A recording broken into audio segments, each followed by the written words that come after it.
Welcome to the Choice, Change and Action podcast, where you get to choose, change and take action to create a different today and a different future. These are my stories of choice, change and action, along with the phenomenal guests I have on here. From a really young age, I've always desired to create a change in the world. The planet has been a constant inspiration to me, and Access Consciousness has shown me the tools to know that anything is possible. And I keep choosing. What are you going to choose?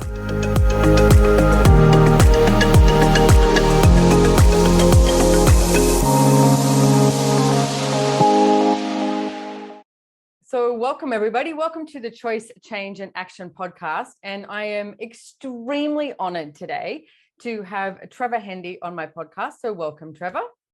Thanks, Simone. That's super cool to be on here with you, and I love your work. So I'm glad to be a part of it. Oh, thank you. So look, I grew up, it was very funny. When you said yes to coming on the podcast, I rang a friend of mine who I knew would get excited. And he went, oh my God, he goes, Trevor Hendy's such a freak in the water. He's like amazing and da-da-da-da and this whole thing. And yeah.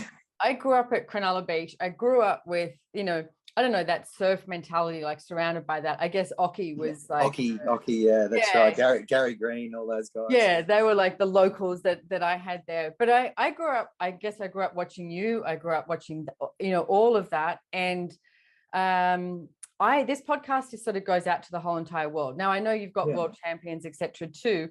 But can you do me a favor and give me a little bit of a background of yourself for other people to get who you are and how you've been in the world? A little bit of a small, like, blow your own trumpet. Yeah. Cool. No problems. So born in Melbourne, 1968, in Melbourne, Australia. Parents, my dad restless, thinking there was somewhere else to settle. Great job, great family, great things going on, but didn't feel quite right. Left Melbourne in 1971 when I was 3 with my 5-year-older sister, Diane, and mum and dad, and we towed a caravan around Australia for 2 years. And so we lived on the road, where home was where the heart was. We were really connected to country. I spent a lot of time with Indigenous kids and in settlements and right up through the northern areas of Australia. And we would go into towns, and dad and mum would work in the town for a few weeks and help someone out with something, and then we'd move on to the next town. So we really lived in the moment. We lived by the rhythm of the earth. We followed the seasons around for 2 years and had the most incredible time. So from 3 to 5, I was instilled with a sense of adventure, a connection to country, as we call it here, and very much learned how to swim in the middle of the Daly River, which is a crocodile-infested river. And, so swim fast. Swim fast, don't swim at the back of the pack. And had super cool experiences, and then settled on the Gold Coast when I was 5. At 8 years of age, I joined the Nipper movement, which is the junior surf lifesaving movement, volunteer movement, and learning to be a junior lifesaver, learn how to board, paddle, swim, ski, paddle in and out the water, all that sort of stuff. Then learn how to rescue people, and ended up being a lifesaver as a 13-year-old, and then bronze medallion as a 15-year-old, and a volunteer lifeguard right through that period of time. But that then qualifies you to race in the Ocean Ironman series, which is like a triathlon on water with an ocean kayak, a board leg, a swim leg, a run leg. And we had, Uncle Toby's, which was our second biggest cereal company in the country, sponsor that and put it onto primetime TV. So we were rivaling the tennis and the golf and the cricket for ratings right throughout summer. Big time, Yeah. A lot of people say to me, oh, my whole family used to sit down on Sunday afternoon and watch you guys race and everything. And so I had this, I have a beautiful relationship with the Australian people, because I grew up largely on TV. My daughter grew up on TV, and I went through divorce on TV and bankruptcy on TV and all the challenges on TV, So ultimately learned so much from that. But when I started that journey of winning, I had a lot of shadow, a lot of heartbreak, a lot of bullied, harassed, betrayed kind of feelings. And I decided in the back of my subconscious mind that the winner seemed to dodge all of that. So the winner gets the girl, the winner gets the money, the winner gets the laughs, the winner gets to call the shots, the winner gets the say on it, last say on everything. The winner, everyone laughs at the winner's jokes. Right. So I kind of went, all right, well, I need to be the winner. So a switch flipped, and I went really well in the ocean because of my connection to the ocean, connection to the mother and to this beautiful element. but at the same time that I was connected, so therefore flying and moving fast through it and growing this connection, this relationship with her, with the mother.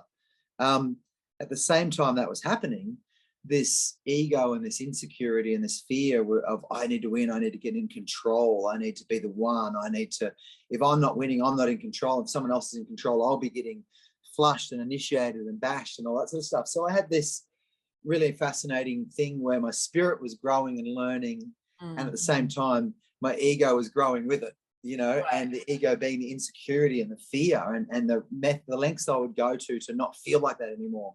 So at the end of all that, there's an old saying a spiritual teacher said to me once, and that is, when you have a solution to a problem without a change of awareness, that solution eventually becomes the problem. So my solution was, be the winner and I'll never have to feel this again. And at the end of all that, the winner was the problem. You know, I had to actually deconstruct the winner in me. Right. Which is all the elements of that fear and ego and insecurity. And as I did that, it was a really cathartic dark night of the soul and a beautiful learning. And I went from being a motivational speaker and a coach and a commentator to being a clearer and a facilitator and a journeyman myself. And I fell in love with the process of doing the work on yourself, the inner work to be the person you really want to be. And then as you strip away the layers, what's left is who you really are, you know, at a feeling level and a spirit level and a nature level. So that's a long story short about how all that happened. At the end of my sporting career, we had the highs and the highs. I played myself on Baywatch for an episode. I hung out with Madonna and Michael Jackson and played on stage. I toured with the Beach Boys as the backup band for the Beach Boys around Australia in front of tens of thousands of people. And so I had this incredible experience of all these people wanting to be around us and, you know, it's so hot right now and all this sort of stuff. And, you know, and so at the end of all that, I was left with a really fascinating set of feelings. And one of them was, I'm not the man I need to be. Particularly when my son was born at about 26, 27, TJ. And the rest was, but I don't want to face any of this, and they can get stuffed anyway. And, you know, so a lot of not wanting to look, you know, not wanting to confront it.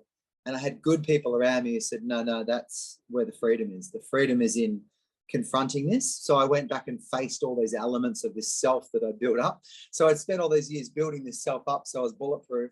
And then I'm like, oh no. And then I had to deconstruct that self so I was vulnerable again, you know, and so I could let people in and be with people. So it's been a fascinating journey. And going back, it sort of came through that largely at about 26 years of age. I'm 53 now, so 27 years ago. And at this point in time, as of March 31st, surf lifesaving is mandated in Queensland that you have to be double jabbed to be a lifesaver. So it doesn't stop you from catching it, doesn't stop you from getting it, doesn't keep anyone safe from anybody. It just stops a person potentially from having severe effects from it. But somehow they've arrived at this place where they've checked with government, health, and legal, and said, we've checked with 3 different sources, and they all say the same thing. It's like, well, actually, you checked with the same source, speaking through the same belief system. So on the 31st of March, I'm basically not allowed, because I'm not vaccinated. I'm not really interested in being vaccinated. I go to the health path always, and I get better when I don't take something. I don't get better when I do take something. Yeah. And so from the 31st of March this year, you know, less than 2 months away, I'm not a lifesaver anymore. You know, after 45 years in the movement.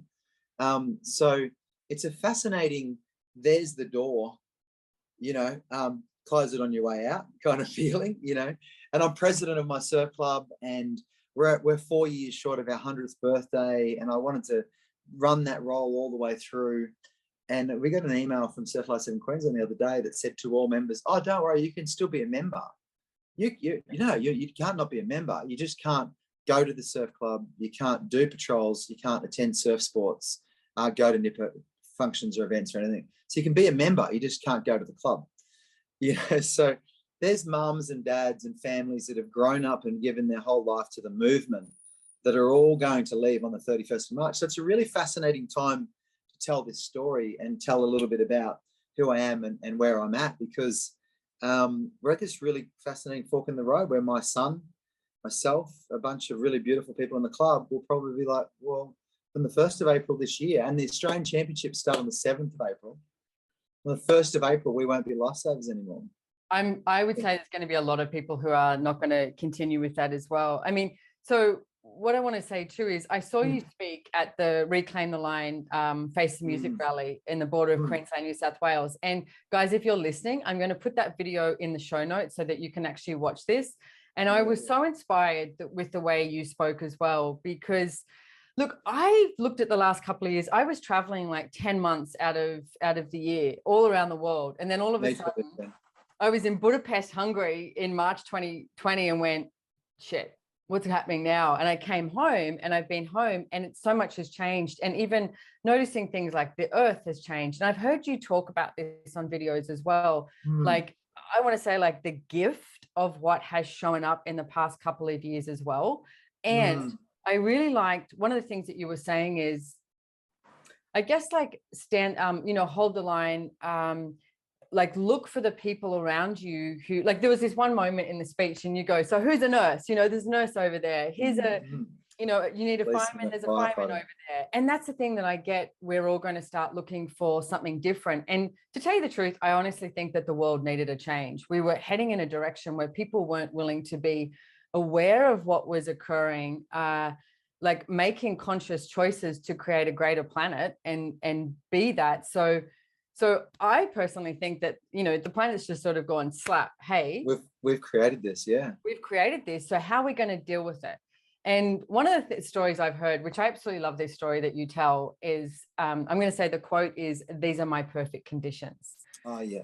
So I don't know if you want to briefly tell that story. Yeah. What I would like to ask you about is right now, what are our perfect conditions and how we're going to deal with it? So it's really funny. I mean, I love and I adore these moments when tribe members and, fellow light workers, whatever, can meet each other and hang out and connect and talk. And I actually feel really emotional, while we're talking about it. I feel, moved by what we're talking about. And I suppose when I used to race when I was a kid, I'd turn up to the carnival and they would call out the order of the event. They'd pick it out of a hat and say, it's board, swim, ski. And the first time they did it, my mum turned to me and she said, Trev, what's that order like for you? Board, swim, ski. And I was like, oh, board first, swim in the middle, ski last. That's my perfect order. She goes, oh, did you hear that, Ron? Which is my dad. That's his perfect order. And my dad says, yes, Bev. And she turns around, it's just past the day after a cyclone. So it's massive waves. And she said, so what are these conditions like for you? And she just knew something had changed in me. And I'd never won anything before. And I'm at this first carnival of the year. It was the Panasonic carnival, had an electric shaver on the prize. And I just really had 3 bits of bum fluff, but I wanted to get rid of them. Anyway, so what are these conditions like for you? And I said, oh, Mum, it's X cyclone. It's huge. I'm going to have to dive really deep, stay down for a couple of waves, time it. It's a lot of skills, a lot of blah, blah, blah. Really work it through, keep the heart rate down, everything.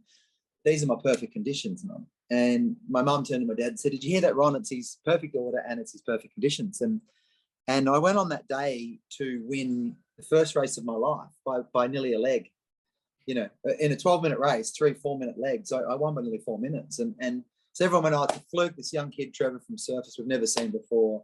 He just got out at the start and no one could get out. And so we rocked up to the next carnival and I'm drying off and after the warm-up and they call out the order. The order is swim, ski, board.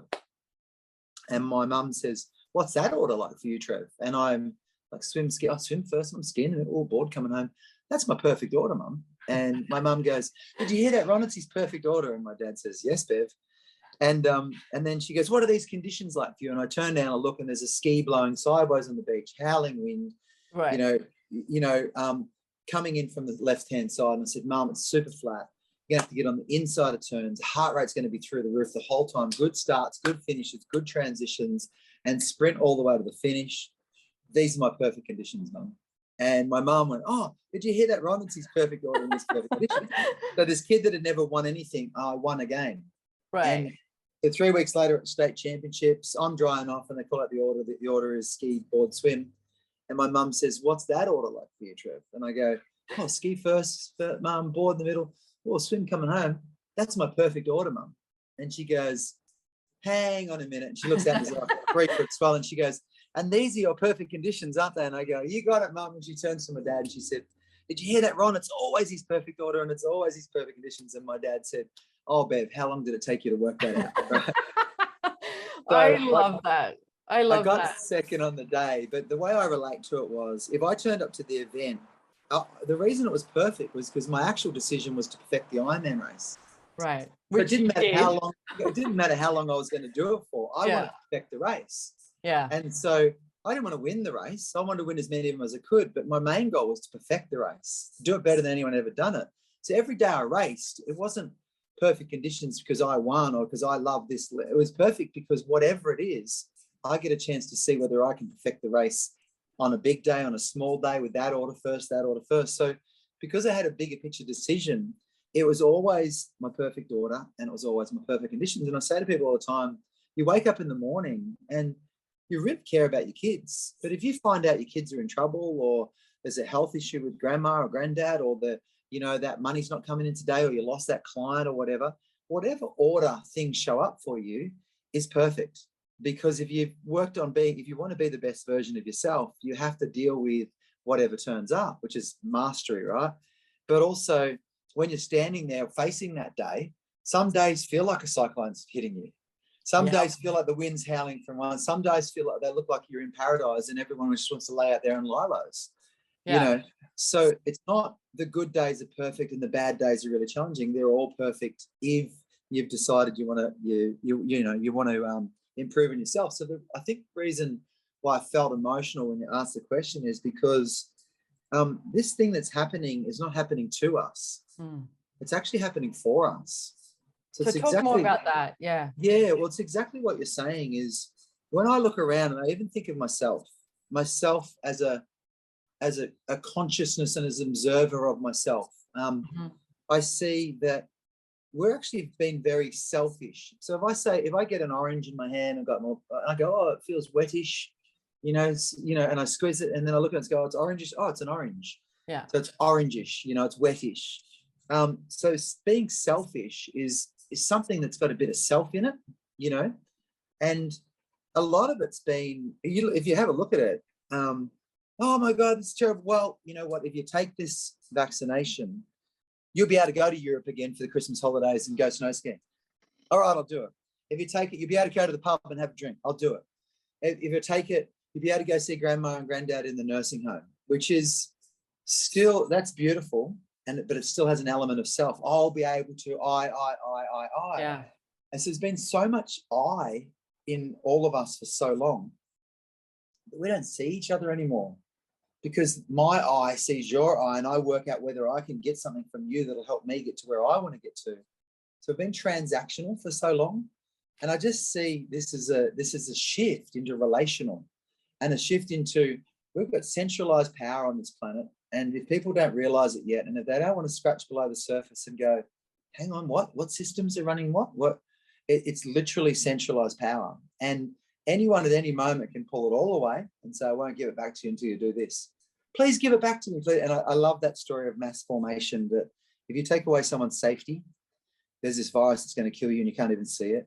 You take away someone's belonging, so you now can't connect with people or be around and stay 1.5 meters and cover your faces and don't go to work, just check via Zoom. You take away people's purpose and meaning. I can't work and earn the money to actually pay off the house keep the roof over my kid's head. And if you keep a sense of instability the whole time, so you now have this free-floating anxiety. And so literally people take those things away and who am I? What do I do? And then someone says, well, we don't know when there's going to be an end to this and this. And then they go, oh, we think there might be, I think we've got the solution and you'll be able to take it in November and everything will go back to normal. Well, there'll be you'll have to take 2 versions of it. Yeah. Well, there'll be a third as well. And it'll probably be every 4 months for the rest of your life, to keep your green tick, to participate in the economy of the vaccinated. So what's happened is we've had this moment in time where if we choose the self, but I want to get, when we choose that, we get really angry at someone that doesn't choose that. So when someone says, no, it doesn't feel right. I'm going to trust that we'll all be okay at some point in time. I don't want to put this in my body or someone else's body or my parents' body or my kid's body. I'm just going to hold back and bring me the numbers and the figures as they come through. I'm just not sure. I'm hesitant. That actually became a weaponized term. The vaccine hesitant. You know, you're promoting the vaccine hesitant. I'm apparently the anti-vax poster boy because I spoke at a rally and said no. Freedom of choice, you know, because I know that you're different to me, and I don't want. It's not my business what you do with your body, how you do it. You do it with your doctor and get second advice, and like we've always been told to, which we're no longer allowed to. So I think I feel emotional because I get a sense of it's not happening to us; it's happening for us. But it's happening on so many levels that it's stripping people apart. Like. It's literally, it's a cool thing too, because it's tearing out all of the psychological elements of ourself that we can't see. The self, the I.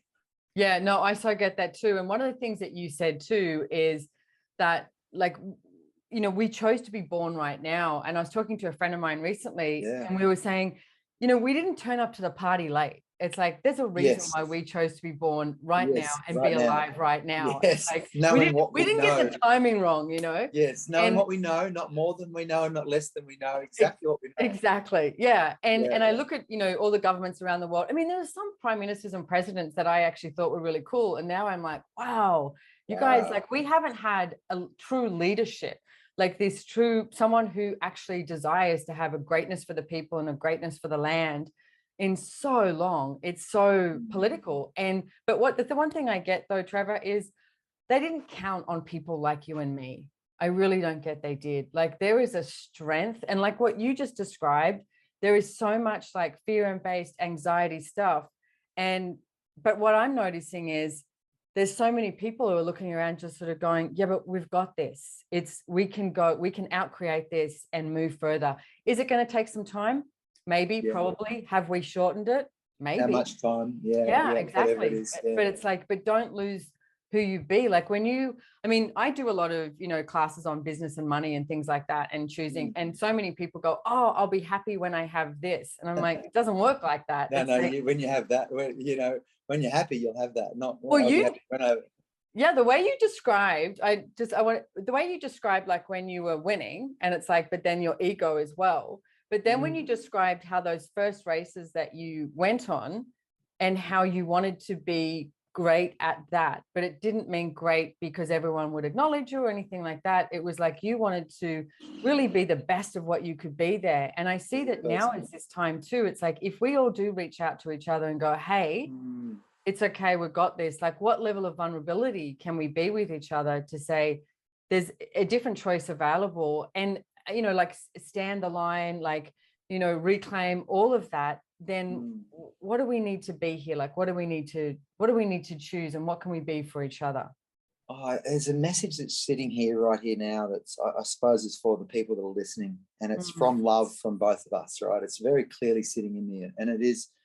There's this beautiful solicitor lawyer in Ohio, and she had 12 cases in a row where she was fighting for human rights, and she kept losing. She realized barking up the wrong tree and not understand. And she was working out which judge, who was in what pocket, what was going on. Yeah. So she got the jurisdiction sorted out, and she went back on the 13th case. And they said, "You're mad. Why do you keep fighting this case?" She said, "I'm trying to work out where the holes are."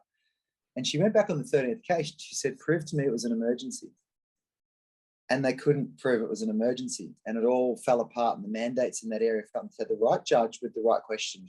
Yeah. All right. So I look at in Canberra. In Canberra, we're going to keep up. It's the right question. In Canberra, at the moment, there's all these people.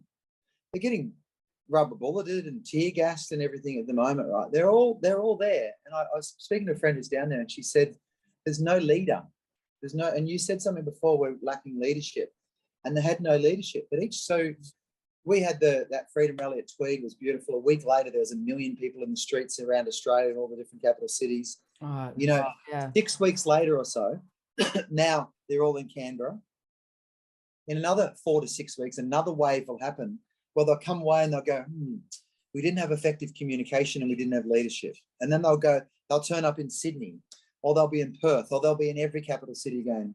And what the government may be beginning to realise is it takes 4% to turn. As soon as 4% of a society says no, it's the critical mass. It doesn't take 50% or 48% or 25%. It only takes 4% to go to the streets, and that's the end of a government in history. It's always has been. So what they don't realise is that each day they try and control and suppress and fire more rubber bullets and tear gas. What they're doing is they're adding another percent, and those people go away, they lick their wounds, but they're out of the box, they're out of the bag. They go away and they go, I don't think I'll go to a rally for a while. That was heavy. Da, da, da, da. And 3-4 weeks later, they go, I'm going to go to that one, or I'm going to support that one, or I'm going to get online for that one. And what's happening is the critical mass is out of the bag. Yeah.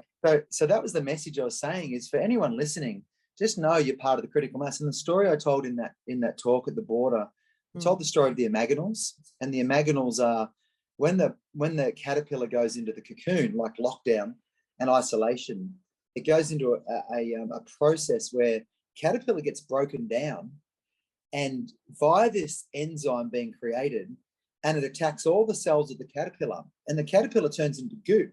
But within the caterpillar, there's these other cells called imaginals, or spelt imaginals, and they actually get attacked just like every other cell, no different to any other cell, but they've got this resilience to them and they don't die. And when it turns to goop, they find each other. And when they find each other, those imaginal cells hold the blueprint for the butterfly. So they come together in the center. And when they come together, the butterfly starts forming out of the goop. And then the butterfly gets grown, and the caterpillar cracks open and the butterfly comes out. So you've literally got one creature go in and another creature come out. And that's the third dimension and the fifth dimension. It's the physical realm, grounded, and the metaphysical realm, I'm airborne. So it's literally like a 3D to 5D metaphor. But what's really cool about it is that what's happened during this lockdown and this isolation and this dark night of the soul that we've all gone through is we've all gone, Simone, I can see you. Yeah. As it's turned to goop, I can see you, I can see you, I can see you. And all these people around the world are going, I've got some eggs. Have you got some milk? Yeah. I can fight your fire. Can you come and investigate the burglary? Yeah. Absolutely. And what's happening is this centralized community that says, well, we won't let you participate if you don't play by our rules. And all these people are going, pardon my French for a moment, but fuck you, you can have your society. I'm actually going to hang out with the people at the market and talk directly to them, and we're going to exchange some silver beet for some broccoli, And what's really, really cool about it is it starts to bring people's skills and their craftsmanship and it's the stuff that we missed a long time ago. And when we start putting our hand back in the dirt and we start hugging each other again, looking at each other, the world changes. So I believe we're in the middle of the Great Awakening. And what I love, I've seen this a couple of times. I've had a few like full body shiver moments where I've gone, oh my God, we're in the funnel. There's no getting out now. The whole world is in the funnel. And let's call it friendly forces off the planet. We've gone, sorry, guys, we've watched for long enough. We've hung back for long enough for enough of you to get enough intelligence to come through, as many as you can come through. But we can't wait any longer. We're activating the Great Awakening. And literally, it's this feeling of it's done. It's done. You're in now. There's no getting out. So we're all going to be rocketing through together, and some are going to go off into a digital realm where they choose the metaverse and they choose to have what do you call it? An avatar of themselves, right? And all this sort of stuff. And they're going to be going, look how perfect you look. And they're going to meet in rooms where no one has to confront anything. There is no fear. There's no resilience. And we're all going to be climbing trees again, walking on the beach, hanging out in parks, playing didgeridoos, whatever it is that we do. No, I get it. I mean, I came home and I discovered national parks that were close to me that I didn't even know existed because I was around here. And I don't know what it was like for you, but in the Gold Coast, in the sunny coast, we had so many, like you tell the butterfly thing, we had so many of these big, massive, beautiful butterflies around when it was all in total isolation in the lockdown. And like the earth, you could feel her just going, breathing in a different way. And the ocean. Yeah. The first 6 weeks of lockdown here on the Gold Coast were the incredible. wind didn't blow. Yeah. Every day we'd go back to the beach because we were allowed outside with the members of your household. Yeah. Or your family and people you live with. We have 12 people in our house. Oh, so we'd go to the beach and we'd have 12 people and they'd go, look at them flaunting the rules. And we go, we all live together, sorry. Because all the kids and the grandkids and everything else. Yeah. But we'd go down to the beach and we'd be standing there going, again? And it was just pure glass every day through April, May, this lockdown thing. You know what I love is what, look what you're wearing around your neck. I know, yeah. It's so beautiful. But this finding each other thing is such a powerful thing. And I just feel that we wouldn't have chose it. Very few people would say, let's go into this chaos so we can come out of it better.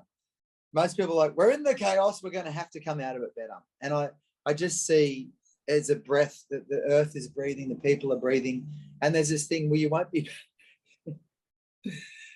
be allowed in our economy of the vaccinated unless you got your green tick. And it's like, have fun.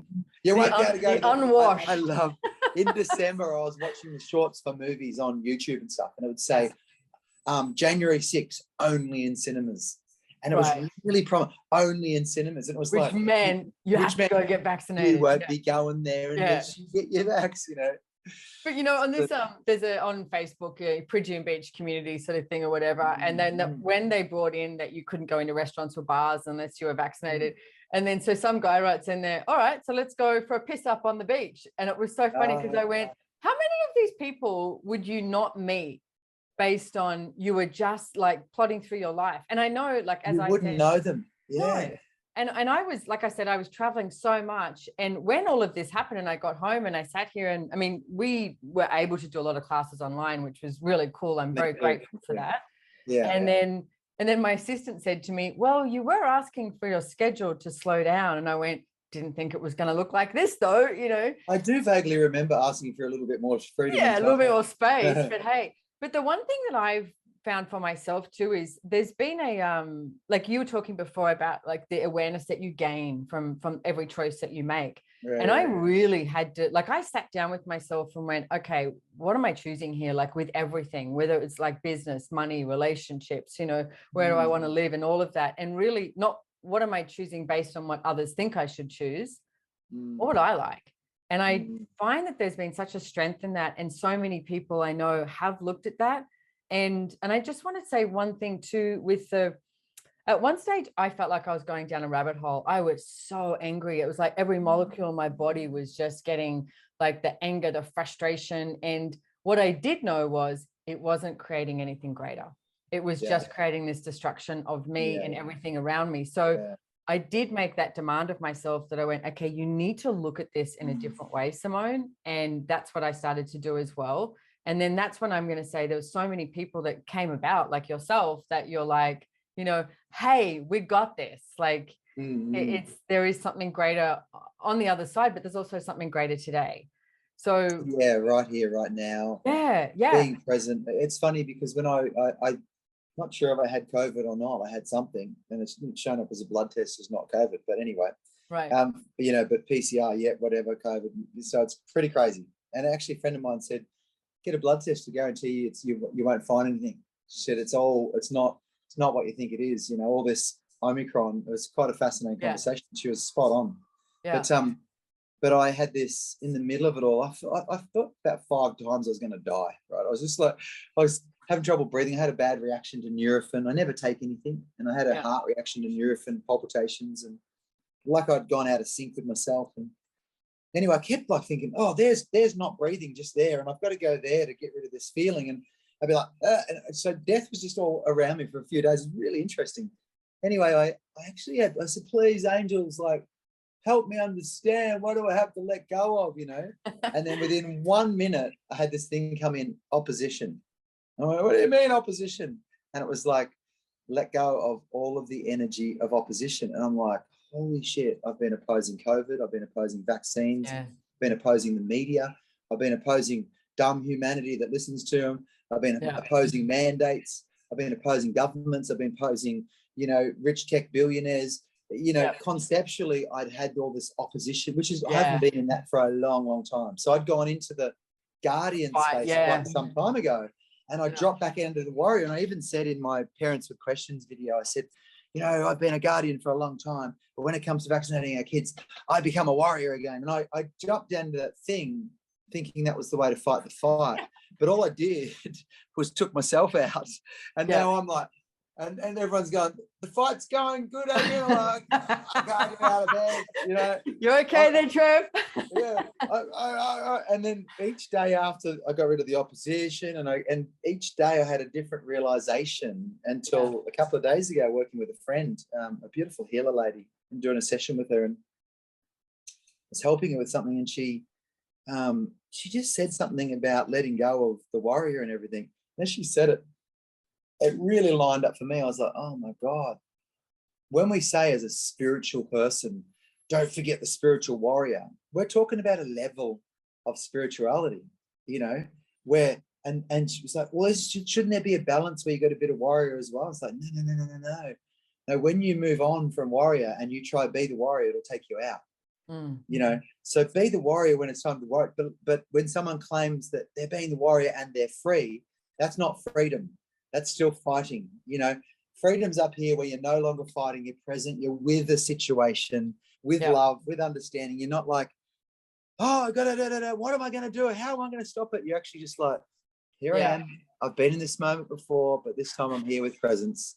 Yes. You know, and that's how it shifts. You know, that's how we shift consciousness is that, you know, that I'm showing up in a different way, you know, rather than the same way I always have. No, I love the way you described that too. And most people I find would rather be right than be free. And when you have that freedom of you, and that, I want to say, that relaxation, the vulnerability, the trust, it's like, you know, you mentioned before, which is something I talk about all the time in Access Consciousness, is asking questions. It's like being in question of everything.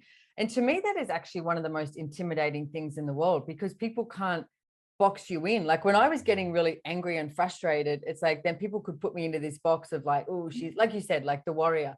It's like she's fighting, rather than now people just get really confused when I'm like, okay, well, what's right about this we're not getting? Like, what can we be today that allows this to change, and allowing whatever that is to change? I mean, both of us have mentioned, personally, I know I see the earth and the land and everything, just being so grateful for what is occurring, and being able to breathe and waking people up. Like, is this the moment where we get to wake up and have a look around at each other? Like, I remember living in London when I was in my early 20s, and I wrote this whole piece on vulnerability, because I was always like, why do people meet each other and have this like, you know, like this layers and I was like, what would it be like if we lived in a world where people met and just went, hey, hello, hi, what's going on, you know, what up, you know? And so I wrote this whole piece on vulnerability, and these businesses that I created over the years was like, how do I get this out there into the world? And to me, what is occurring right now is this world we're living in now is creating that too, is that choice that we can be vulnerable with each other and we can choose something different, which means I actually want to ask you also about Voices for Choices, because I'd love to get that out there. Voices for Choices.life. Yeah, number four, Voices for number 4. You know how long it took me to Google that, and I was like .com, .net, and I missed the in your speech, and I had to go back and listen. So Voices for Choices.life and the number 4. With the number 4. Yeah. So what is that all about? Yeah, I'll have a couple of segues in here. One is that I was thinking about the people in Canberra. I was really laying there in bed this morning thinking about it. I was thinking, they've been rendered ineffective because as soon as we go oppositional, we're very easy to put, because the government, if you go oppositional, whoever's controlling the game is in control. But a few times I'd make comments on social media and someone would say, you're dangerous and your viewpoints, and I'm just asking questions, right? And they'd say, you're dangerous, blah, blah. And I'd say, look, I can hear you're really passionate. And what I'm hearing from you is that you really care. You have a bit of fear and worry, and that you want your family and your friends to be safe. Yeah. In fact, that's exactly the same as me. So we're a lot more similar than we are different.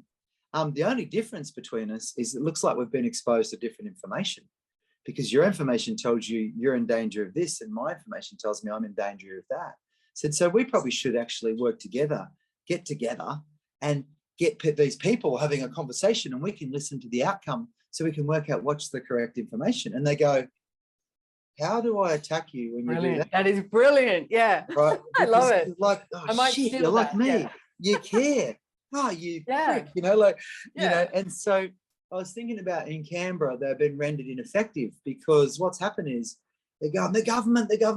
As soon as you say the government, everybody in the government is now going, you just made an enemy of me. But in that government is a percentage of people that are really good people going, I don't know when I'm going to speak up, but I'm going to speak up soon because this is not right. I don't know. I don't like, I've got so many of my constituents asking me, you know, I'm a bit scared, but I think I need to come of age soon. When you actually go the government, you're throwing this blanket and everything gets taken out. And I was thinking about, I was going, what's fascinating is if you actually tune in, if you really tune in to the government, you'll feel in there's 6 or 8 or 10 people that have matching agendas, that have personalized me and I in there, and their intentions not revealed, and they're hiding within the government. So when they go, the government, they go, oh, what is this government, you know? So the people that actually do need to take responsibility for being the ones that are driving this ridiculousness, they're hiding in amongst the government that's being accused, this mass government.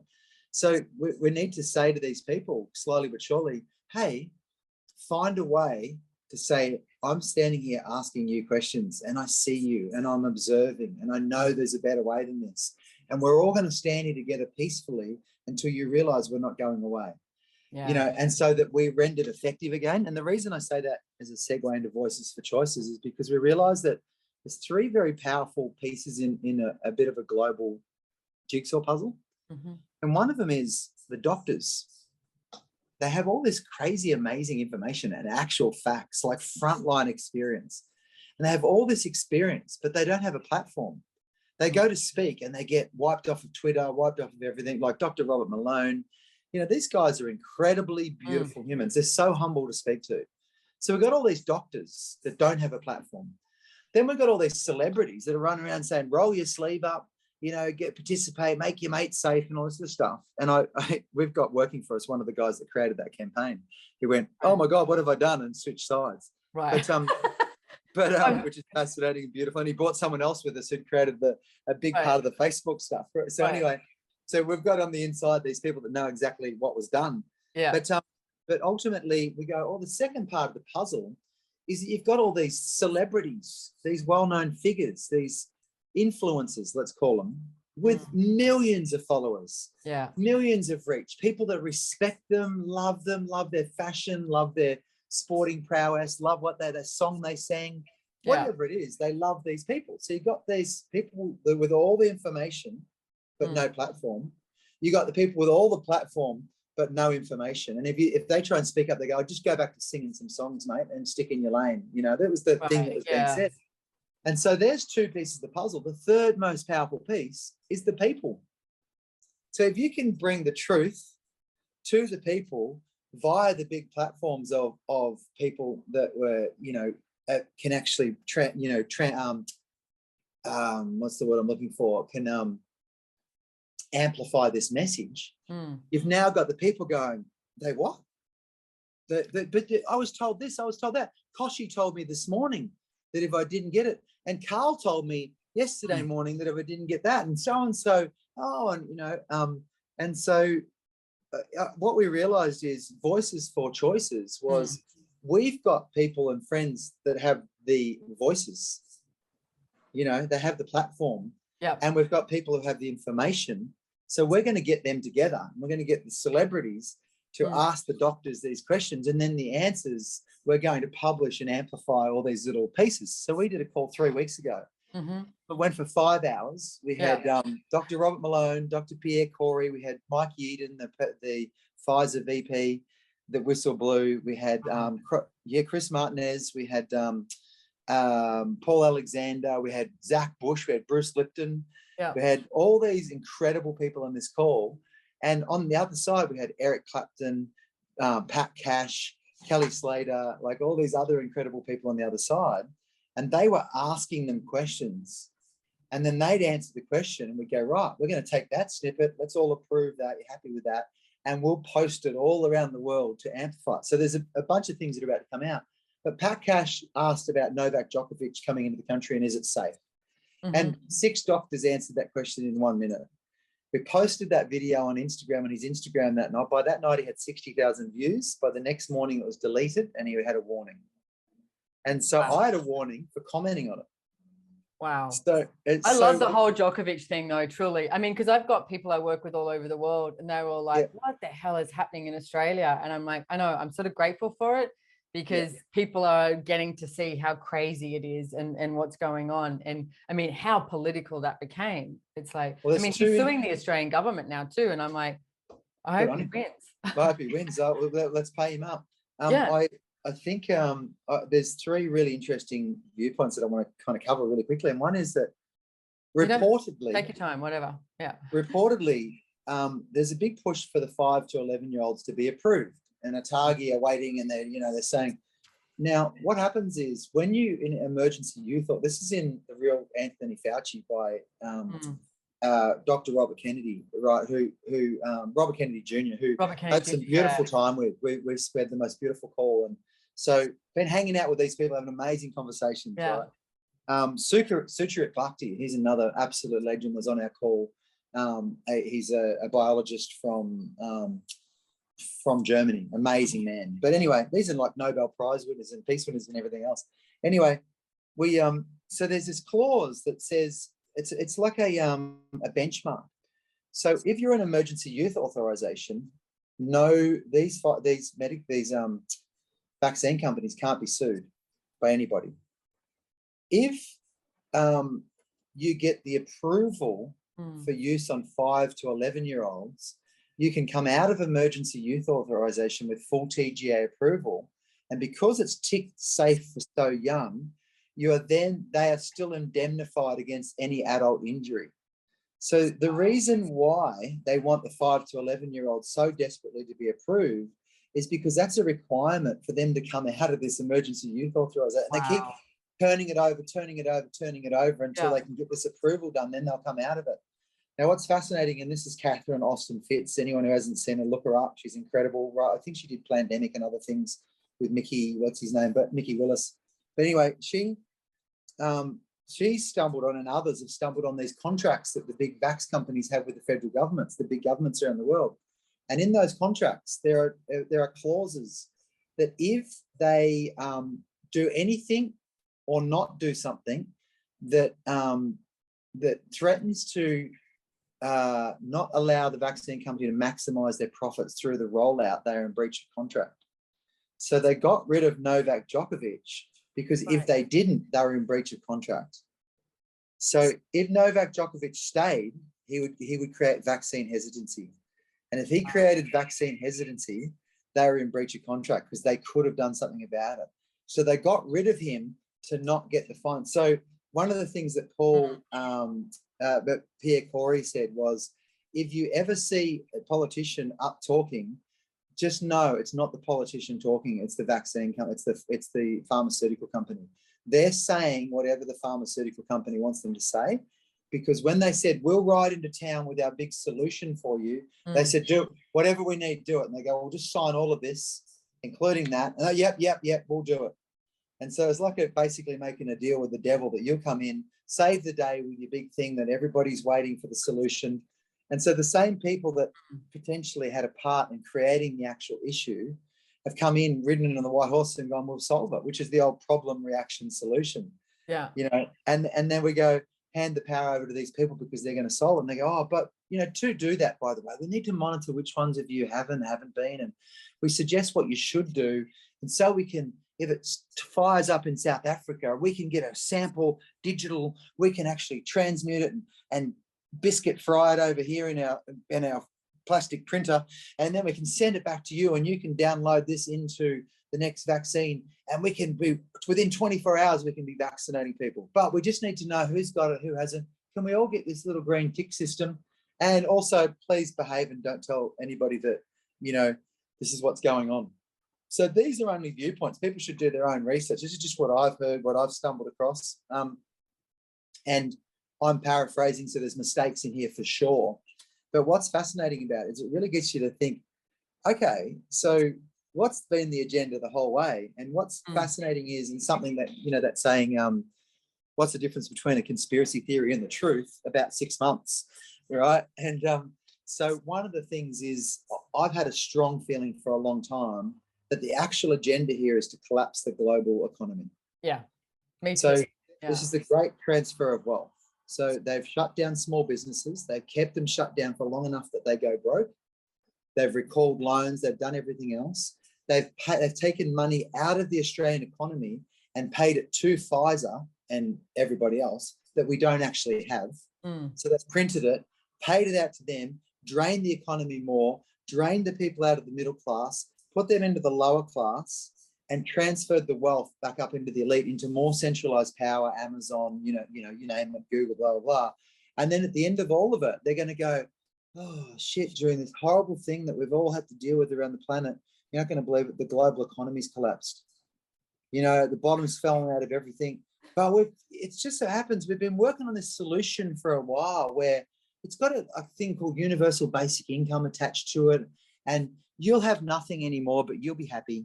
Oh, and, I know that. I heard that line. That drove me crazy. Where did that come from? Where did they come from? Oh no, that came from an event that didn't happen. There's no such thing as the Global Economic Forum, except the videos of Klaus Schwab speaking at it. And Event 201 didn't happen, except for the videos of Bill Gates saying, hey, so what we think we'll do is we'll run this scenario where a coronavirus gets released on the world, comes from China, and how are we going to handle the misinformation about it? It's not like, how are we going to make the people healthier?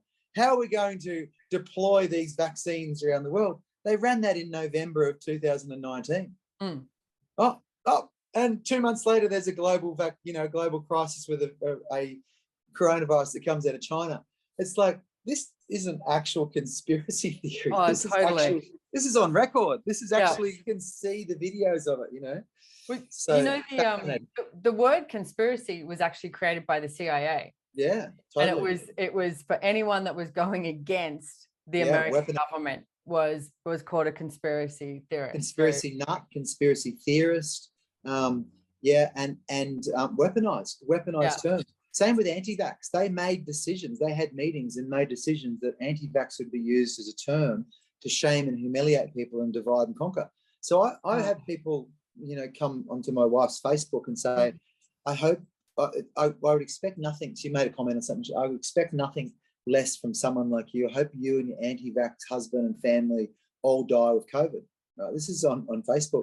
And so this is how bizarre it is. And the other day, the Courier Mail wrote a story about the Surf Lifesaving Facebook page where all these people are joining and saying, we can't believe what they're doing and all these stories. And at the end of it, it said anti-vax poster boy Trevor Hendy is not a member of the website, but some unvaccinated members of his family are.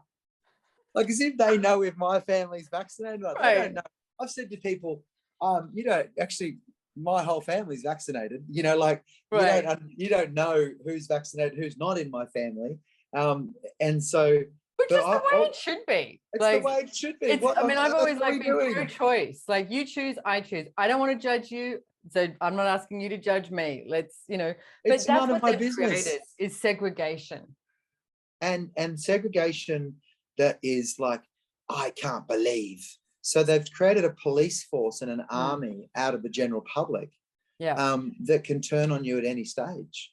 Yeah, absolutely. And what is fascinating, though, they say, oh, you make a comment, you'll get attacked like nothing else. So I just started actually going on really boldly, open-heartedly, and just saying my truth on things. And I would get 97 comments of someone saying, thank you so much, please speak up. Not many people like you are speaking up, though. I would get all this love, and then I'd get someone say, hope your family dies, or someone else say, what are you smoking? Or someone else would say, I used to like you, but unfollow immediately. And it'd be like, bye. Bye. Well, that's one of the things you said when you were speaking at the rally too. You were like, you've got to be willing to lose stuff, and you've got to be willing to lose people, lose friends. Absolutely, yeah. I many years ago, I made a shift in my life to no longer go to the nightclub after the race, to no longer chase girls and drink cards and all this sort of stuff. And when I did, They went, what, we'll see you tonight. Oh, I'm not coming. And they're like, what do you mean you're not coming? No, I'm not coming. Going, oh. And so they're all out going, he's changed. What's happened? He's a born again Christian, you know, like all this sort of stuff. Yeah. They're trying to work out some way to explain why Trevor is suddenly not this good guy anymore that comes out and runs amok, right? And all those people were like all commenting and talking, and you know, and then I got a phone call from a mate saying, are you okay? I've just heard you've been dragged off in an ambulance after a mental breakdown, blah, blah, blah. Like, really, my friends are having a wonderful time. And then within 12 months, 2 years, every one of those friends had rang me for advice. Yeah. Every one of those friends had come back to me and said, hey, can you help me? I'm going through some relationship stuff, or, you know, da. And it's like you don't lose people, but you have to be willing to lose them for a while, and you have to feel what it feels like to stand alone. So I've had a really fascinating journey around my own need to prove myself, my own need to be loved and liked and admired, my own need to be in control, my own need to win. And if I'm not winning, I'm losing. And if I'm losing, someone else in control, and they're going to take all the goodies, and I'm going to lose my girlfriend, my wife, my family, my house, my car, you know, my reputation. And Jo sent me something today. I'll just read it to you. And she said, it's a little photo. It's so cool. She sent me this thing that said, once you've ruined your reputation, you can live quite freely. Yeah, that's so true. That's great. I love it. Like, destroy my reputation quick. I want to be free. Do you know Ricky Williams? He's a sportsman in the US. He used to play with the Miami Dolphins. Okay, right, yeah. And he's an old friend of mine, right? And he did this TED talk, and I love the TED talk, right? Because everyone's like, Ricky Williams is, you know, this amazing guy, and da. And he's talking about everything, and people are like, you know, yay, and clapping, and they're like, yay, go Ricky, you know. And then he talks about how he went through this stage of his life, and he took all these drugs and everything, and the whole audience was quiet, and he looks up and he goes, what? No clapping, you know? And it was brilliant the way he said it, because it was like, they're willing to clap and applaud for everything that they've decided is good about you. Yeah. But when you stumble and fall, who's there? It's like, and to me, it's always like, it doesn't matter if you stumble and fall. We're people. It's like you screw up, you do all this stuff, but what are you going to choose tomorrow? And yes, what do you want to choose tomorrow? What sort of world do you want to live in? So I'm super grateful. I've been speaking for like so many years now, and I'll turn up to talks for people, complete strangers, could be 100, could be 1,000, could be whatever. And like I did when I was at the border thing, you know, and I said something along the lines of, who's stuffed up here and made mistakes, you know? Yeah, you did too. It was like, yeah. Yeah, because basically, you know, he who has not sinned may cast the first stone, right? Yeah. That's the first thing. And but what I'll turn up to a talk, and I'll actually tell them warts and all my story and the things and about infidelities and things and moments and things that I did that I'm not proud of, that made me into the person I am today, because I woke up, because I betrayed other people, I hurt other people, and then I had to feel that, I had to face it, I had to get honest about it, and I became a better person because of my stuff ups.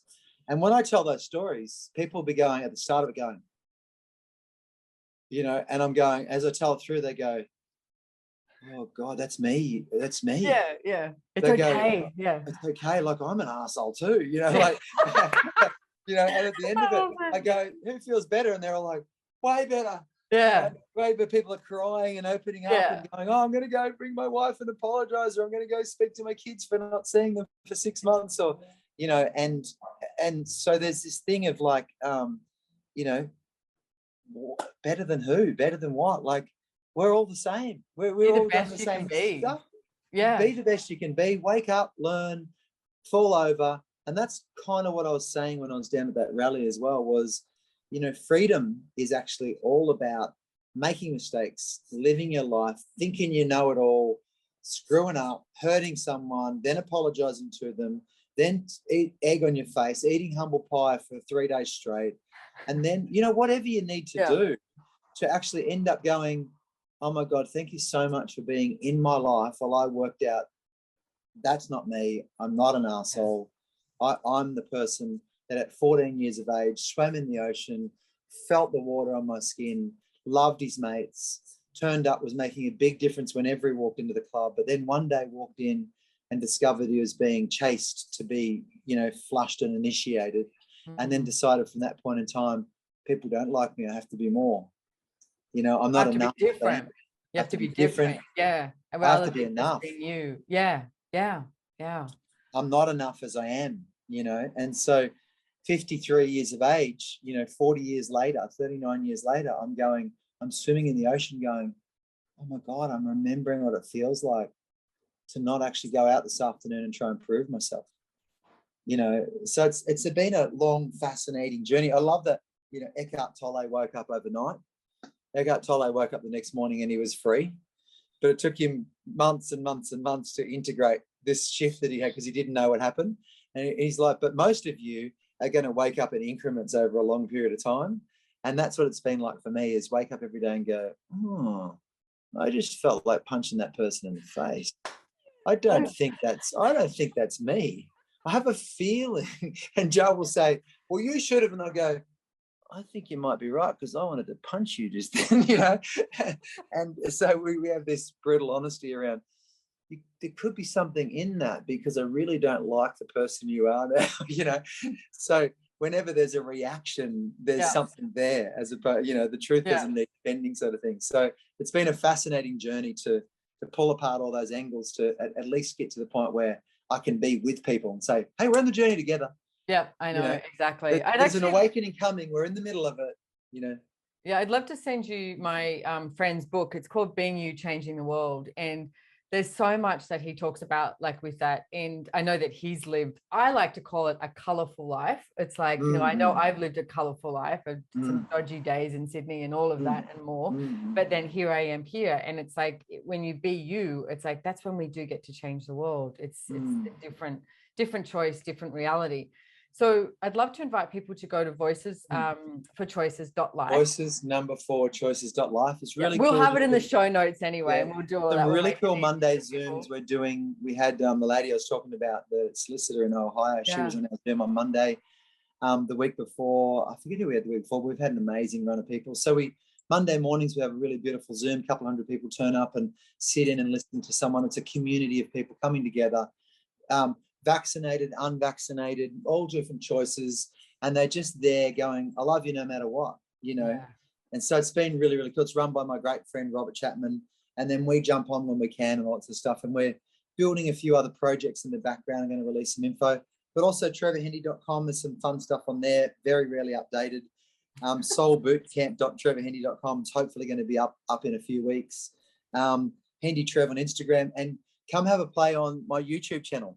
My wife and I travel the country, do forward driving with my daughter, and we do these really cool, fun travel videos and just reflect on life as we're crossing creeks in, you know, chest deep water and stuff like that. And I'm maxed out at about 500 subscribers at the moment, so it's a pretty popular channel.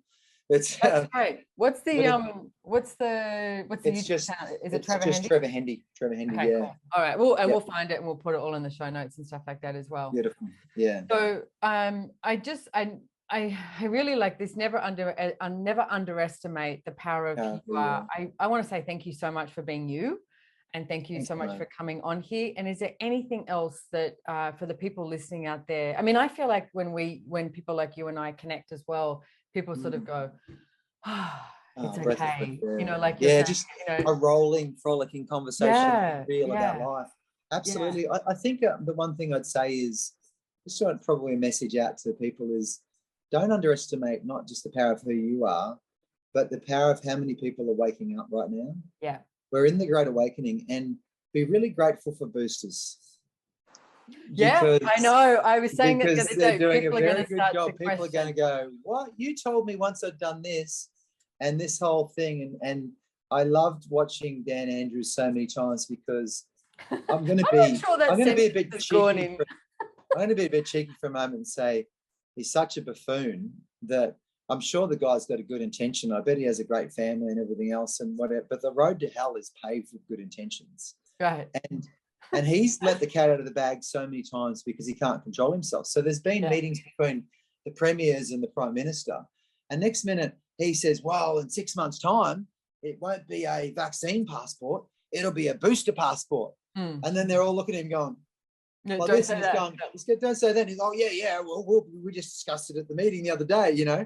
And then so no talk of it for 6 months. And then, I'm happy to announce to you that the boosters will now be available and recommended every 4 months. So if your green tick, check your date on your thing. Your green tick will run out. If you want to participate in the economy of the vaccinated, you're going to need to get your booster, and the federal government's going to roll it out soon. But we'll wait to see what they do. They're going to give us some advice on that. But good news for all Victorians. It's like, good luck with that. I know. Good luck getting them. And some people go, oh yeah, my God, I'll be leaking like a sieve, pretty soon. But whatever it takes. And other people are like, you can stick that, booster right up, where the sun don't shine, because. And so there's this fascinating thing. I remember one stage, Scott Morrison saying, the premiers need to stick with the plan. Right. Like, we're like, what plan? What plan? Yeah. What plan? Saying that they get to choose. Yeah. And he's told them all, on air, because he can't go see them. Yeah. And he's told them all the premiers need to stick with the plan. And we're like, what plan's this that none of us are aware of? Is there a plan between the states and the federal?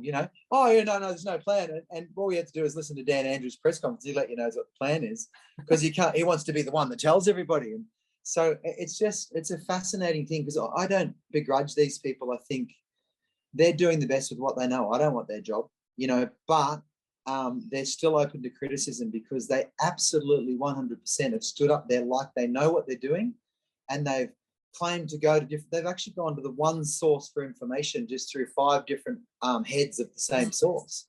Yeah. Oh, we spoke to this, we spoke to that, no, you didn't. You just spoke to one source. It's just one source coming through 5 different organizations, but they're all paid for by the same people. They're all funded by the people that are actually making all the money out of this. Yeah. So. And that's become so obvious. Like, I mean, really, it has become so obvious. Yeah. It's obvious if you're not watching Sunrise and Today Show. If you're watching Sunrise and Today Show, you think we're lunatics.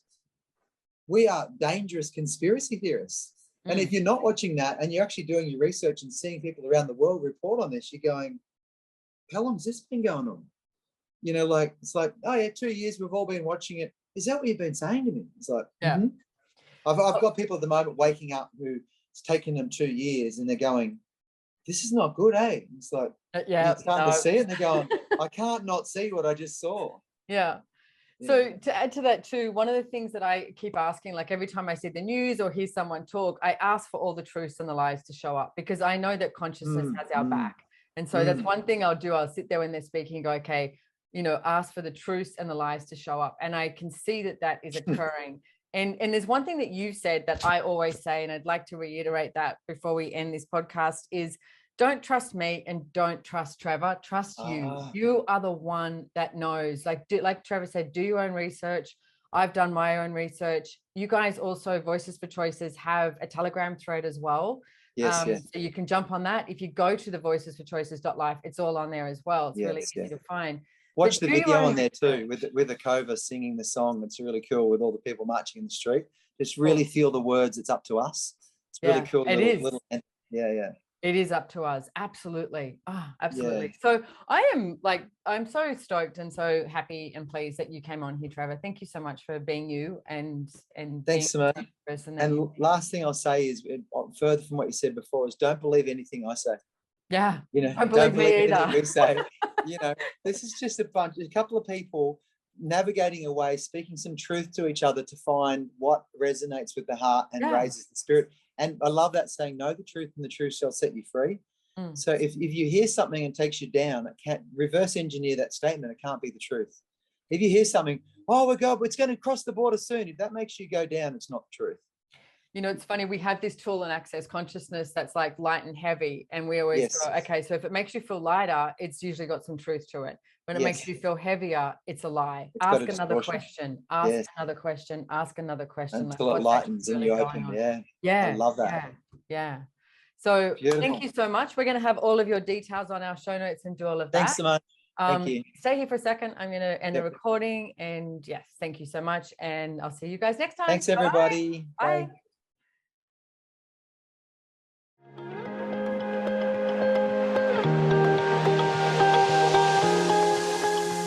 If you enjoyed this podcast, please make sure to hit the follow or subscribe button on your favorite listening platform to get notified of new episodes. We read all the reviews, so if there's any topic you would like to hear about, let us know. If you'd like to know more about the tools, information, and classes mentioned in the podcast, head on over to SimoneMilasas.com and follow me on Instagram at Simone Milasas, or the podcast has its very own link on Instagram at Choice, Change and Action. Don't forget, you can download the show notes, and lastly, have way too much fun today.